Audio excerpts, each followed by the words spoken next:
नमस्कार, मी स्वप्नाली आपल्या या होममेड रेसिपी शोमध्ये तुम्हा सर्वांचं स्वागत करते।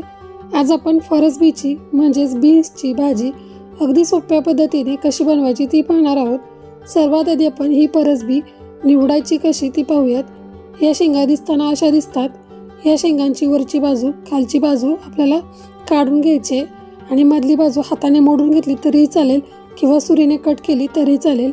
संपूर्ण शेंगा मी अशा पद्धतीने कट करून घेतलेल्या आहेत। शेंगा कट करण्याआधीच धुवून घ्यायच्या। गॅसवरती कढई गरम करायला ठेवलेली आहे। कढई गरम झाली की 2 चमचे तेल आपल्याला यामध्ये घालून घ्यायचे। या आकाराचे चमचे मी तेल वापरलेले आहे। तेल गरम झालं की यामध्ये 1 छोटा चमचा जिरे घालून घ्यायचे। जिरे तेलामध्ये एकसारखे तडतडले गेले पाहिजेत। जिरे तेलामध्ये एकसारखे भाजले गेले की एक मध्यम आकाराचा कांदा बारीक कट करून घेतलाय तो यामध्ये घालून घ्यायचा। कांद्याचं प्रमाण तुम्ही थोडा जास्त ठेवलं तरीही चालेल। आता हा कांदा आपल्याला तेलामध्ये एकसारखा भाजून घ्यायचा आहे। सतत हलवत राहायचं म्हणजे कांदा एकसारखा भाजला जातो, कुठेही करपला जात नाही।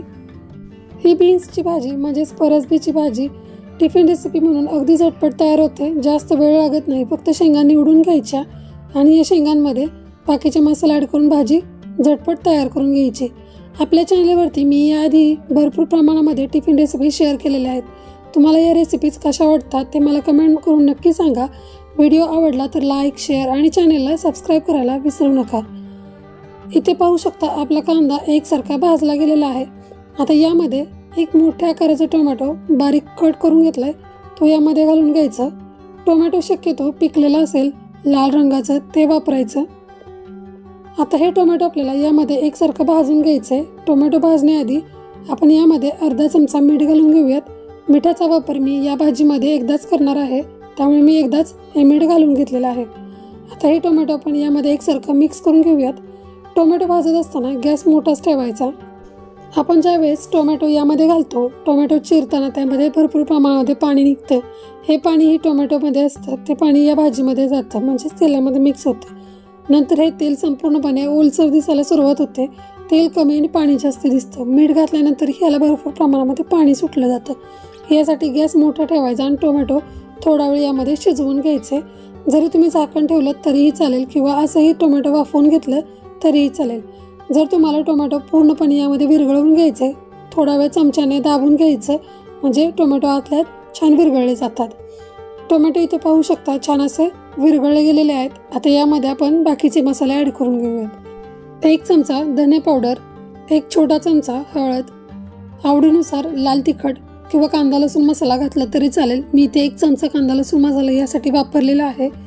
तुम्ही हवं तर रंग येण्यासाठी यामध्ये थोड्या प्रमाणात काश्मीरी लाल तिखट घातली तरीही चालेल।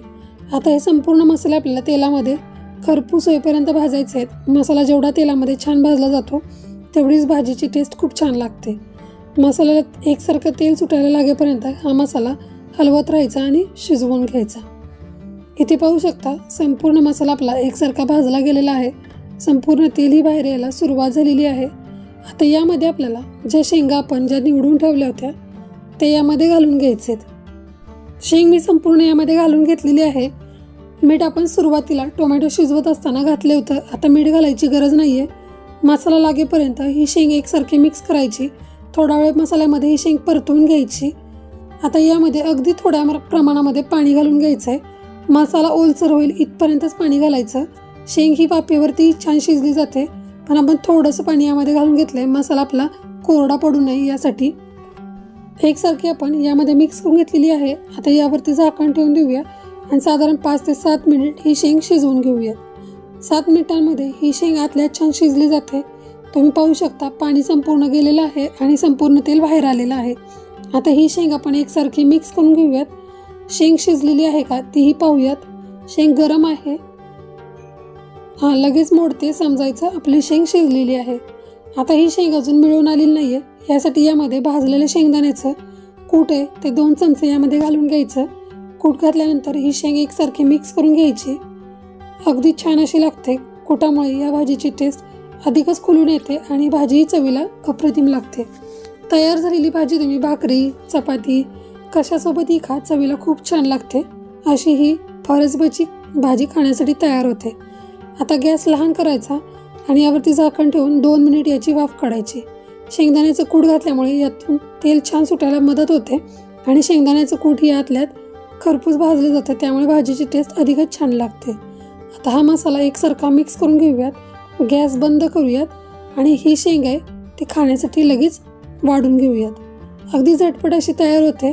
साधारण 10 ते 15 मिनिटांमध्ये ही भाजी खाण्यासाठी तयार होते। जर तुम्ही शेंगा मोडून आधीच घेतल्या असतील तर 5 ते 7 मिनिटांमध्ये ही भाजी तयार होते। तयार झालेली भाजी आपण प्लेटमध्ये काढून घेऊयात। अगदी झटपट अशी ही फरसबीची भाजी बनवलेली आहे। तुम्हाला हा व्हिडिओ कसा वाटला ते कमेंट बॉक्समध्ये सांगा। व्हिडिओ आवडला तर लाईक करा, शेअर करा आणि चॅनेलला सबस्क्राईब करायला विसरू नका। पुन्हा भेटू अशाच एका नवीन रेसिपीसोबत। तोपर्यंत धन्यवाद।